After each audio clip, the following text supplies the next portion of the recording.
नमस्कार दोस्तों, विश्वास एजुकेशन में आपका स्वागत है। ब्रह्मांड सीरीज के अंतर्गत हम लोग आज धूमकेतु, क्वासर्स, पल्सर, युग्म तारे और बहुलित तारे सब छोटा छोटा कंसेप्ट है, इसीलिए इतने को हम लोग आज देखेंगे। हर बार की तरह पहला पन्ना याद दिलाने के लिए हम लोग ब्रह्मांड पढ़ रहे हैं। आइए अब जाने धूमकेतु, कॉमेट या पुच्छल तारा किसको कहते हैं। सबसे पहला लाइन यही याद रखना है कि यह गैस और धूल का एक संग्रह है। तारकीय गैस और तारकीय धूल, ये अपना पृथ्वी वाला धूल नहीं समझ लेना है। जो आकाश में लंबी चमकदार पूंछ सहित, ये देखिए ऐसे प्रकाश के चमकीले गोले के रूप में दिखाई देती है। लंबी पूंछ सहित चमकीले गोले के समान दिखाई देती। तो अगर सबसे पहले इसमें तोड़ करके याद करना है तो पहला यही कि धूमकेतु या पुच्छल तारा क्या है? गैस और धूलों का संग्रह है। अंतर तारकीय गैस और अंतर तारकीय धूलों का संग्रह है, जो आकाश में लंबी चमकदार पूंछ सहित प्रकाश के चमकीले गोले के रूप में दिखाई देती है। अब हम लोग आगे बढ़ें। सूर्य के चारों ओर ये धूमकेतु भी दीर्घ वृत्ताकार पथ पर परिक्रमा करता है। अब देखिए, इस एक लाइन से जो आप पिछला वाला पढ़े थे उसको खाली देखिए तो कैसे प्रश्न बना देगा। आपको कहेगा निम्न पर ध्यान दें।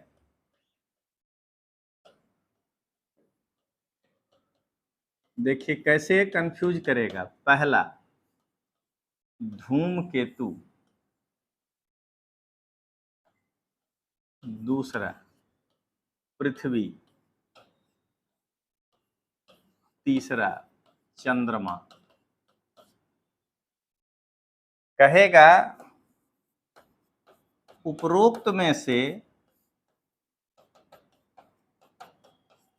कितने सूर्य के परितः दीर्घ वृत्ताकार पथ पर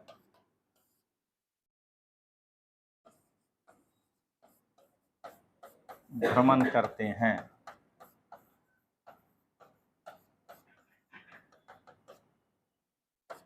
ए केवल एक, केवल दो, सभी तीन, उपर्युक्त में से कोई नहीं। ये जो वर्ड बोल दिया ना, इसलिए चांद नहीं होगा, क्योंकि चांद पृथ्वी के चारों ओर घूमता है। ठीक ना? तो आंसर हो जाएगा केवल दो। लेकिन अगर कहते कि किसकी गति दीर्घ वृत्ताकार है, ये तो तीनों आ जाता है। तो यही इतना सा शब्द जो है, ये आंसर को इधर से उधर कर दिया है। तो इसीलिए देखिए, फिर आज वही कह रहे हैं हम जो रोज क्लास में बोलते हैं कि फैक्ट्स हमको पता होना चाहिए कि हमको लिखना क्या है। अब आइए, इसका कुछ भाग चट्टानी पदार्थों का बना है और कुछ भाग मीथेन, अमोनिया, कार्बन डाइऑक्साइड और जलवाष्प से आच्छादित होता है। ये ज्यादातर समय सूर्य से दूर रहता है। दीर्घ वृत्ताकार है ना, तो ज्यादातर क्या होगा, सूरज से इसका डिस्टेंस ज्यादा होगा। अब देखिए कि किस तरीका से आपको यहां पर एक प्रश्न दिखाते हैं कैसे फंसेगा। आपको कहेगा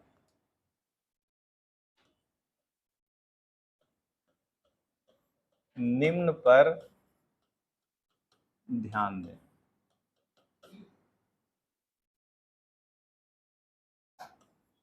अमोनिया, हाइड्रोजन, कार्बन डाइऑक्साइड।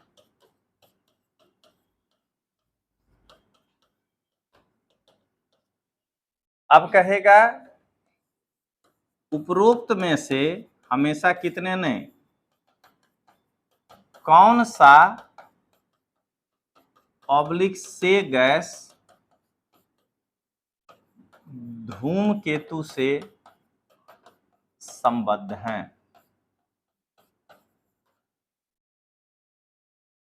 ए 1-2, बी केवल 2, सी 1-3, डी 1-2-3। हाइड्रोजन मामला गड़बड़ा दिया, इसीलिए आंसर हो जाएगा सी 1 और 3। तो ये याद रखना है। अब इसी में अगर पर्यावरण का सवाल हो जाए तो आपको याद होना चाहिए कि ग्रीन हाउस गैस कौन कौन सा है। तो स्टेटमेंट बना देगा कि धूमकेतु पर जलवाष्प के अतिरिक्त ग्रीन हाउस गैसें भी उपलब्ध हैं। जोड़ दिया दो चीज को एक साथ, बस यही चीज है। देख रहे हैं आपके सामने ही सवाल बनाते हैं, आज का रिपोर्ट देते हैं आपको। यूनिट वाइज टेस्ट पूरा, मतलब आपका 10 चैप्टर जो पर्यावरण का है 10 बन गया, मतलब 300 क्वेश्चन बना दिए। और टेस्ट 1 में इन किए, अब उसमें भी 10 क्वेश्चन लिख दिए जो 100 लिखना है। तो देर नहीं लगता है बनाने में। आपको पहले याद होना चाहिए ये कंसेप्ट इसमें है क्या। देखिए तो अब क्या कह रहा है, यह तारकीय पदार्थों का बना होता है जिसका शीर्ष भाग, ये जो आगे वाला भाग है ये, इसको कॉमा कहते हैं। जब यह पुच्छल तारा सूर्य के आसपास पहुंचता है तो गर्म हो जाता है और कोमा का आकार और उसके ज्योति में वृद्धि हो जाता है। एपीहीलियन के समय, यानी जब ये सूरज के करीब होगा, उपसौर, उप मन नजदीक, दूर होगा तो दिखेगा ही नहीं। जब ये सूरज के नजदीक होगा तो इसका चमकीला नाभिक दिखाई पड़ता है जो कोमा के मध्य में होता है, यहां ये बीच में देखिए, यहां ई लाल के भी अंदर। कोमा और नाभिक दोनों सम्मिलित रूप से पुच्छल तारे का हेड कहलाता है, उसको कहते हैं हेड ऑफ कोमा। पुच्छल तारे की पूंछ हमेशा सूर्य के विपरीत दिशा में होती है, इधर। अब जरा देखिए, इतने में आपको बना देगा कथन और कारण का सवाल। कथन 1, धूमकेतु के हेड ऑफ कोमा में कोमा और न्यूक्लियस पाए जाते हैं।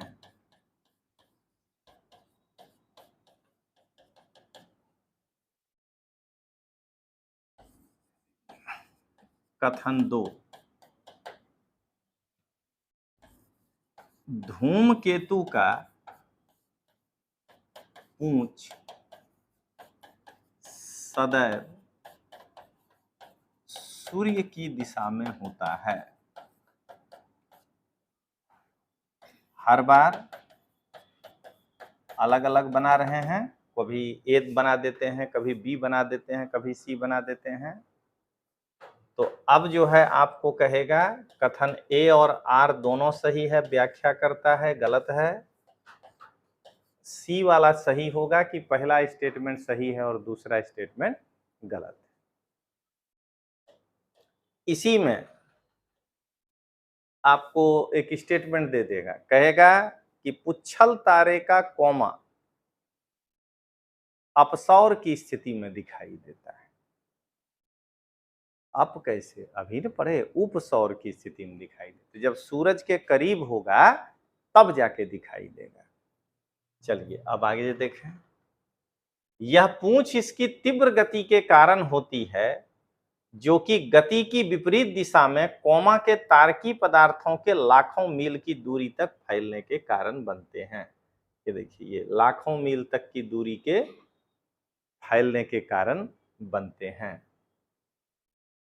अब आइए,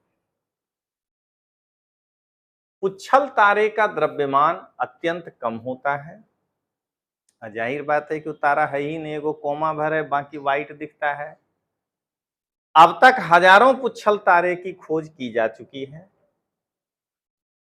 सूर्य के आसपास अरबों पुच्छल तारों का संभवतः बादल है, और अधिकांश धूमकेतु की कक्षाएं सूर्य की सबसे बाहरी कक्षा में होने के कारण इनका परिक्रमण काल अत्यंत लंबा होता है। सूर्य की सबसे बाहरी कक्षा में होने के कारण, ठीक ना, यानी नेपच्यून के भी बाहर, लेकिन वो ऐसे काटता है, तभी तो हम ग्रह नहीं बोल रहे हैं। तो वो जब मेरे नजदीक आता है तो हमको दिखाई देता है, ठीक है, तो इसीलिए वो कभी कभी हमको दिखाई देता है। अब आइए, जैसे ये हमेशा पूछता है नाम, हैली धूमकेतु। तो हैली धूमकेतु का ये परिक्रमण काल जो है ये 76 वर्ष का है। तो 1986 में जो है वो पहली बार देखा गया, तो 14 साल, और उसमें और 50 देखें जोड़ेंगे तो 64 साल, उसमें और 10 जोड़ेंगे, माने 2062 में जाकर के हैली धूमकेतु अब दिखेगा दोबारा। तो अंतिम बार हैली 1986 में देखा गया था। देख लीजिए, आया ना। संभवतः 2061 के आसपास अब हैली धूमकेतु हम लोग दोबारा देख सकते हैं। ये देखिए, दिखाया ही है, 86 के बाद ये 2062 या 61 में हम लोगों को दिख सकता है। अब इसका नाम क्यों पड़ा हैले धूमकेतु? तो इसका विस्तार से अध्ययन एडमंड हैले के द्वारा किया गया था, इसलिए हम लोग इसको कहते हैं हैली धूमकेतु। 16 और 22 जुलाई 1994 को शूमेकर लेवी 9 धूमकेतु, ध्यान रखिएगा ये बहुत इंपॉर्टेंट घटना है, बृहस्पति ग्रह के दक्षिणी ध्रुव से टकरा करके ये 21 भागों में जो है विभाजित हो गया। तो शूमेकर लेवी 9 94 में बृहस्पति ग्रह के दक्षिणी ध्रुव से टकराया, और उसके बाद ये 21 खंडों में जो है विभाजित हो गया। ये एक नया याद रखना है। अब आइए, सौर मंडल से दूर स्थित बाह्य अंतरिक्ष में बादलों के समान दिखाई देने वाला धूमकेतु का एक पुंज है, माने कई सारे हैं, जिसको कि वहां ऊंट का बादल कहा जाता है। इसकी खोज 1950 में यान उरह के द्वारा किया गया था। सौर मंडल से दूर स्थित जो बाह्य अंतरिक्ष है, वहां बादल के समान दिखाई देने वाला, क्या देख रहे हैं, एक धूमकेतुओं का पुंज है, और उसको जो है कहा जाता है कैमल क्लाउड, क्योंकि वो प्रकाश के पुंज के जैसा, माने कि बादल के जैसा दिखाई दे रहा है। और 1950 में यान उरह ने इसकी खोज की थी। अब कुछ और इंपॉर्टेंट धूमकेतु का नाम, तो अरेंड रोलैंड 1984 में दिखा था, इकैया सेकी 1980 में दिखा था, ये देखिए, न्यूजमीन फर्स्ट 84 में दिखा था, टर्टल फर्स्ट 1980 में दिखा था, कोमास 16 1969 में दिखा था, व्हीपले 1969 में दिखा था। तो कुछ इम्पोर्टेंट जो आपका धूमकेतु है उसका भी नाम आपको बता दिए। अभी पढ़ने में आसान है, खोजने में टाइम लगता है कि नाम जो है। आइए अब देखें क्वासर्स किसको कहते हैं। सबसे पहले क्वासर्स का फुल फॉर्म क्या है? Quasi stellar radio source. एक रेडियो सोर्स ही है लेकिन आभासी। क्वेसी जुडिशियरी, अर्ध न्यायिक, देख रहे हैं ना, तो आधा है।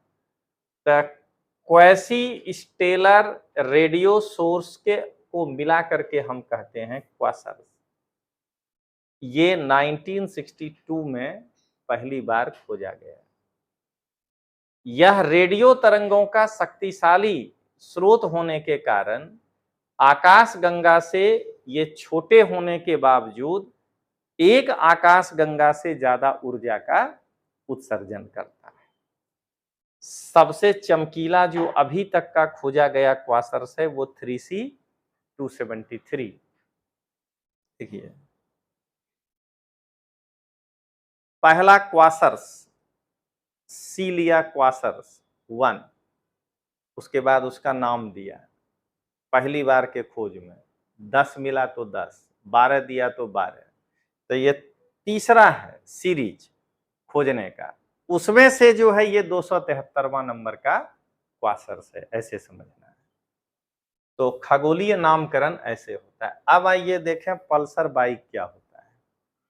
तब पल्सर ये देखिए कह रहा है ये एक प्रकार का न्यूट्रॉन तारा है।